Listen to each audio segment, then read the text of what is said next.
What does it truly mean to grow up? Hi. It's funny because, yeah, 18, you're there. You can have sex with majors, you're no longer minor.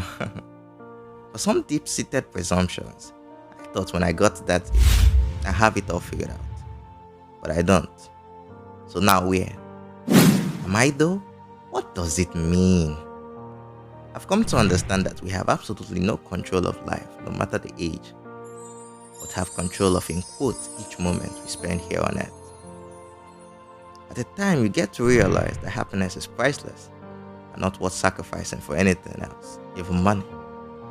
These are times I deem should be obvious since we waste so much money drowning ourselves in alcohol to feel what's that? Happiness. We use sex and masturbation to drive that drug through our brain to see if we can biologically crack the code and unlock bliss eternal. Yes, I mean dopamine. But is it worth it? Religion, yes, helps. We channel our life force into serving something greater. To see, no, to feel. We have purpose here on earth and our existence isn't pointless. I guess we're all addicted to something, aren't we?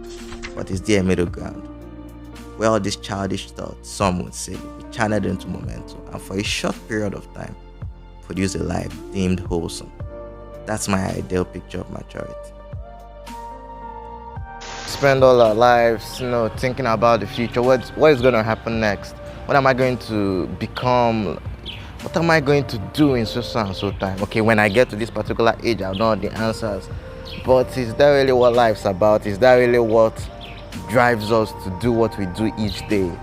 You get to think about it that we're always constantly wondering what is going to happen in the next so what is going to happen in the next so we are just so upset about the whole point of living in the moment and enjoying it while it lasts. I never think of the future. It comes soon enough. When I was a kid, I wished to grow fast and become an adult. Now I've reached that milestone. I want to go back to being a kid. Sounds familiar, doesn't it? I've thought about this a lot. Why should I worry what's going to happen in the next 5 years? I blink, it's 10. So why worry what's going to happen in the next 10? I blink and suddenly it's 20. But even knowing this fully well, I still wonder, what is going to happen? Which goes with the saying, the older you get, the wiser you get. I believe this is wrong. You have seen old men that do nothing but sit around, and just regret everything they have done in life. I think that age cages you not only physically, like you have a certain limit to live in. So you have to make use of it, and if you have gone past a certain particular point, you have missed the mark.